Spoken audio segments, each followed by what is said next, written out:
स्वागत है आप सभी छात्रों का आपके अपने इस चैनल स्टडी विद टाइगर पर। तो जैसा कि आप सभी को पता है कि हम अपने हर लेक्चर में आपके सामने कुछ महत्वपूर्ण प्रश्नों की श्रृंखला लेकर उपस्थित होते हैं। तो आज अपने इस सेक्शन में हम आपको क्वेश्चन के जो जीएस के फॉर्मेट में 5 क्वेश्चनों की श्रृंखला आपके सामने लेकर हम उपस्थित हुए हैं। तो आइए देखते हैं उन 5 जो प्रश्नों की श्रृंखला है वो किस तरीके की है और उसका आंसर कैसे होगा, उसको सॉल्व करते समय हम कौन कौन सी चीज़ों का ध्यान रखें। ये जो क्वेश्चन हैं वो अति महत्वपूर्ण हैं, इसलिए कभी भी आप कोई भी कंपटीशन दे रहे हो तो इन क्वेश्चनों से संबंधित जितनी भी चीज़ें हैं वह आप ध्यान में रखिए ताकि इन प्रश्नों को हल करते समय आपको कोई कठिनाई ना उत्पन्न हो। तो आइए देखते हैं प्रश्नों की महत्वपूर्ण श्रृंखला में वे 5 प्रश्न। तो सबसे पहले हम देखते हैं कि जो प्रश्न संख्या 1 है आपका वो क्या है। तो जो प्रश्न संख्या 1 है वो है कि अशोक के द्वितीय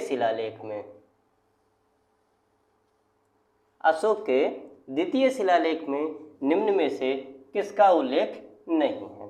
तो आपको पता है कि जो शिलालेखों की संख्या है वो अशोक के समय में कुल आपको 13 शिलालेख प्राप्त हुए हैं। उन 13 शिलालेखों में जो आपका द्वितीय शिलालेख है उसमें पूछा जा रहा है कि किसका उल्लेख नहीं है।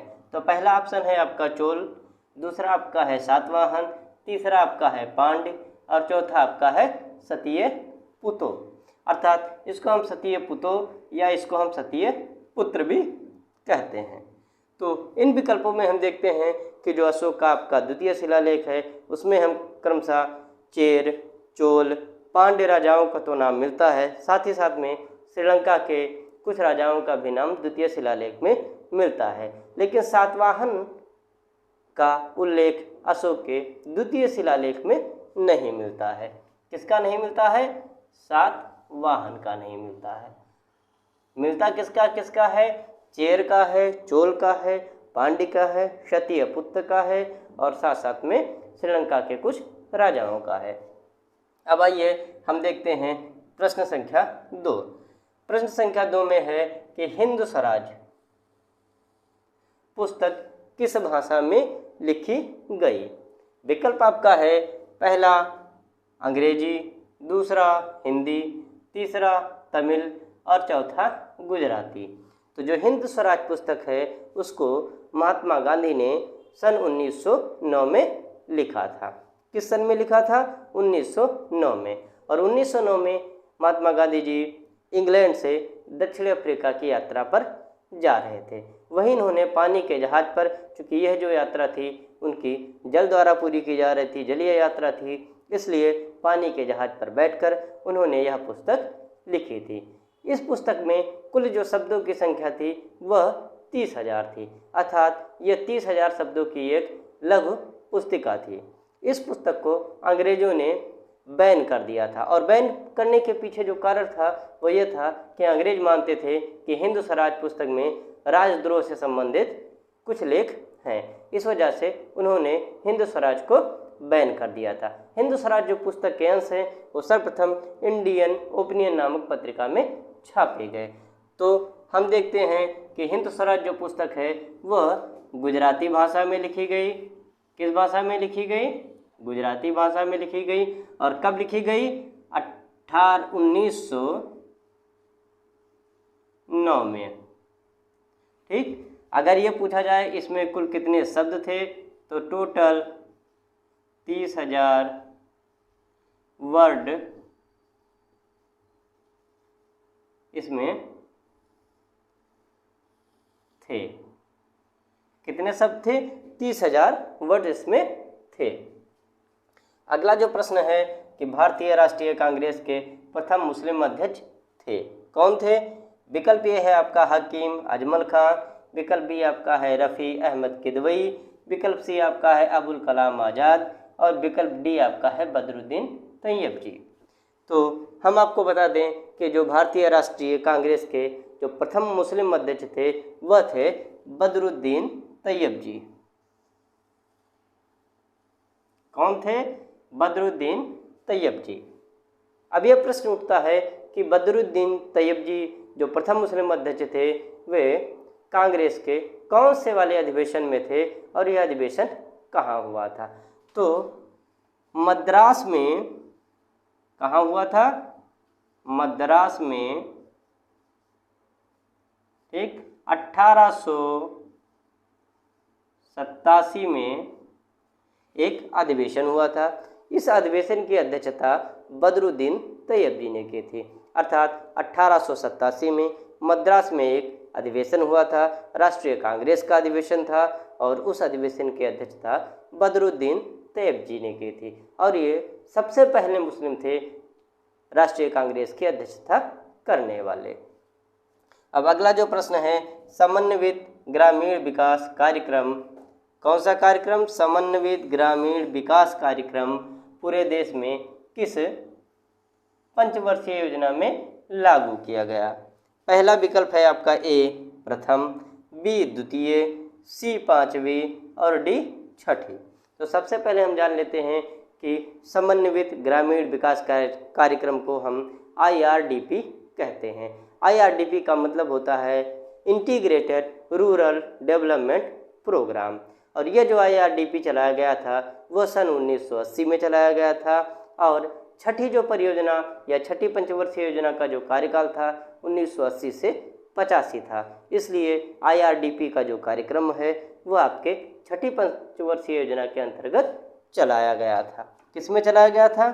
छठी पंचवर्षीय योजना में। तो आइए हम जान लेते हैं कि छठी पंचवर्षीय योजना का कार्यकाल क्या था आपका 1980 से 85। यह था आपका छठी पंचवर्षीय योजना का कार्यकाल। लेकिन इसी में IRDP जो आपका चलाया गया था, IRDP, ये चलाया गया था सन 1980 में। अर्थात IRDP आपका 1980 में चलाया गया था जिसको हम समन्वित ग्रामीण विकास कार्यक्रम कहते हैं और इस समय छठी पंचवर्षीय योजना 80 से 85 के दौरान चल रही थी, इसलिए छठी पंचवर्षीय योजना में इस कार्यक्रम को चलाया गया था।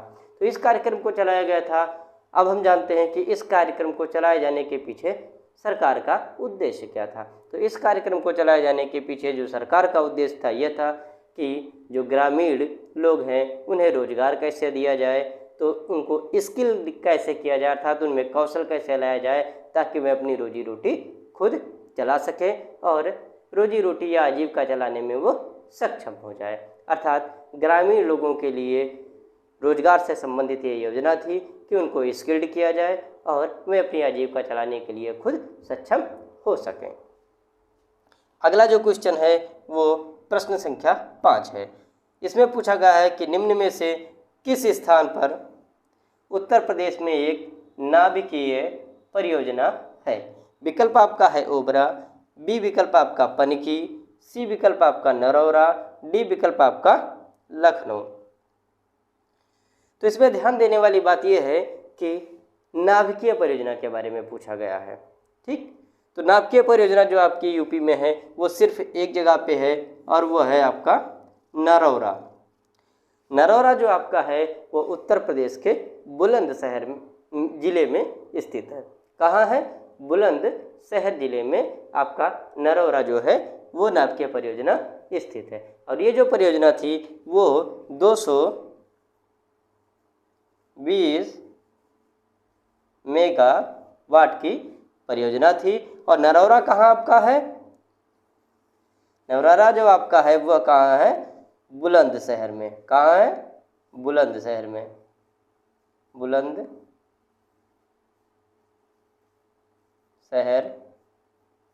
ठीक। और बुलंदशहर आपका कहाँ है? यूपी में। ठीक, यूपी का एक जिला है। तो आज हमने आपको 5 प्रश्नों की जो श्रृंखला है उसे अच्छे तरीके से करवा दिया है। आइए एक बार इसको हम रिवीजन करते हैं। तो रिवीजन में हम देखते हैं कि सबसे पहले जो आपका प्रश्न संख्या 1 है वो पूछा गया है कि अशोक के द्वितीय शिलालेख में निम्न में से किसका उल्लेख नहीं है। तो अशोक के द्वितीय शिलालेख में से सातवाहन का उल्लेख नहीं है। अगर सातवाहन का उल्लेख नहीं है तो किसका उल्लेख है, यह भी प्रश्न उठता है। तो अशोक के जो द्वितीय शिलालेख है उसमें आपके चेर हैं, चोल हैं, पांड्य हैं, सत्यपुत्र हैं, साथ ही साथ में श्रीलंका के कुछ राजाओं का उल्लेख मिलता है, लेकिन द्वितीय शिलालेख में सातवाहन का उल्लेख नहीं मिलता है। अगला जो प्रश्न है, हिंद स्वराज पुस्तक किस भाषा में लिखी गई? तो हिंद जो स्वराज पुस्तक है वह आपके गुजराती भाषा में लिखी गई। कब लिखी गई? 1909 में लिखी गई। कैसे लिखी गई? जब महात्मा गांधी जी इंग्लैंड से दक्षिण अफ्रीका की जलीय यात्रा पे थे, पानी के जहाज से यात्रा कर रहे थे, वहीं उन्होंने रास्ते में ही यह जो हिंद स्वराज पुस्तक है उसकी रचना की। और इसमें कुल शब्दों की संख्या 30,000 है। इसको ब्रिटिश हुकूमत ने बैन कर दिया था। बैन करने के पीछे उन्होंने एक अपना लॉजिक दिया था कि ये जो हिंद स्वराज पुस्तक है इसमें राजद्रोह से संबंधित कुछ लेख हैं। इसी आधार पर हिंद स्वराज पुस्तक को ब्रिटिशर्स ने बैन कर दिया था। इस पुस्तक के जो अंश है सबसे पहले इंडियन ओपिनियन नामक मैगजीन में छपे थे। तो ध्यान देने वाली बात है, जब भी प्रश्न आए कि अगर ये पूछा जाए कि हिंद स्वराज पुस्तक में कुल शब्दों की कितनी संख्या है, क्योंकि आजकल अब ऐसे प्रश्न पूछे जाने लगे हैं, तो जब शब्दों की संख्या पूछी जाए तो आप बता दीजिएगा कुल 30,000 शब्दों की ये लघु पुस्तिका है। जब पूछा जाए कि हिंद स्वराज पुस्तक कब लिखी गई तो आप बता सकते हैं कि हिंद स्वराज पुस्तक जो है 1909 में लिखी गई। अब अगर आपसे पूछा जाता है कि ये जो लिखी गई थी वो सर्वप्रथम किस मैगजीन में छपी, तो आप बता सकते हैं कि इंडियन ओपिनियन जो मैगजीन थी उसमें इसके अंश छपे थे। ठीक, अगर पूछा जाए कि महात्मा गांधी की कौन सी ऐसी पुस्तक है जिस पर ब्रिटिश हुकूमत ने बैन लगा दिया था, तो आप सीधे सीधे बोल सकते हैं कि हिंद स्वराज पुस्तक जो कि गुजराती भाषा में लिखी गई थी उस पर ब्रिटिशर्स ने बैन लगा दिया था, यह कहकर के इसमें राजद्रोह से संबंधित कुछ लेख पाए गए हैं। अगला प्रश्न है कि भारतीय राष्ट्रीय कांग्रेस के प्रथम जो है मुस्लिम अध्यक्ष कौन थे? तो भारतीय राष्ट्रीय कांग्रेस के प्रथम मुस्लिम अध्यक्ष थे बदरुद्दीन तैयबजी जी। और बदरुद्दीन तैयबजी जो थे वो 1887 में मद्रास में भारतीय राष्ट्रीय कांग्रेस का एक अधिवेशन हुआ था। उसी अधिवेशन की अध्यक्षता बदरुद्दीन तैयबजी ने की थी। और ये वही दौर था जब सर्वप्रथम मुस्लिम अध्यक्ष ने किसी कांग्रेस के अधिवेशन की अध्यक्षता की थी। अगला प्रश्न है समन्वित ग्रामीण विकास कार्यक्रम। इसको इंग्लिश में कह सकते हैं IRDP, integrated rural development programme, पूरे देश में किस पंचवर्षीय योजना में लागू किया? तो IRDP जो कार्यक्रम है, इंटीग्रेटेड रूरल डेवलपमेंट प्रोग्राम या समन्वित ग्रामीण विकास कार्यक्रम, ये सन 1980 में लागू किया गया। इस कार्यक्रम के लागू करने का उद्देश्य जो सरकार का था वो यह था कि ग्रामीण लोगों को रोजगार दिया जाए, उन्हें स्किल्ड किया जाए, कौशल से संबंधित उनको प्रशिक्षित किया जाए, अर्थात उनको कौशल प्रशिक्षण दिया जाए ताकि वे अपने गांव में या अपने आसपास ही रह करके अपनी आजीविका से संबंधित व्यवस्था कर सकें। और ये जो IRDP है वो 1980 में सरकार लेके आई और उस समय 1980 और 85 जो छठी पंचवर्षीय योजना का कार्यकाल था उस समय छठी पंचवर्षीय योजना चल रही थी, इसलिए यह छठी पंचवर्षीय योजना में आया। यह बहुत ही इंपॉर्टेंट क्वेश्चन है, इसलिए इसको आप मार्क करिए और ये हमेशा ध्यान में रखिए कि जो IRDP जो प्रोग्राम है वो छठी पंचवर्षीय योजना में जिसका कार्यकाल 1980 से 85 था उसी समय 1980 में लाई गई।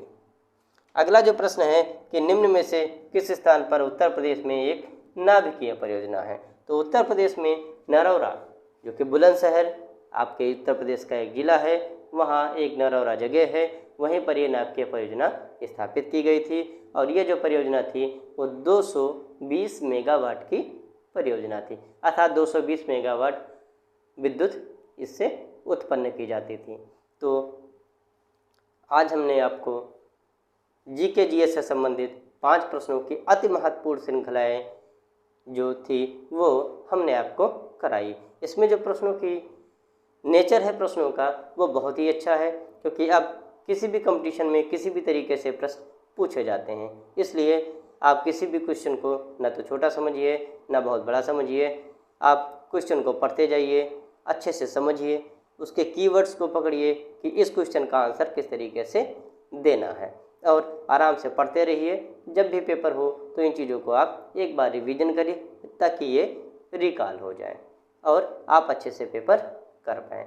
तो प्रश्नों की इस श्रृंखला को अब हम यहीं समाप्त करते हैं, और हम चाहते हैं कि हमारी क्लास आप रेगुलर अटेंड करते रहें, क्योंकि हम आपको प्रश्नों की श्रृंखला अति महत्वपूर्ण क्वेश्चनों की इसी तरीके से कराते रहेंगे।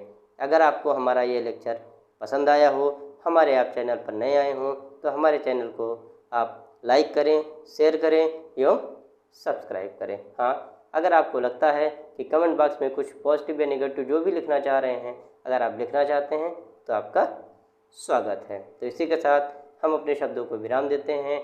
हम आपसे मिलते हैं अगले सेशन में। इसी के साथ जय हिंद, जय भारत।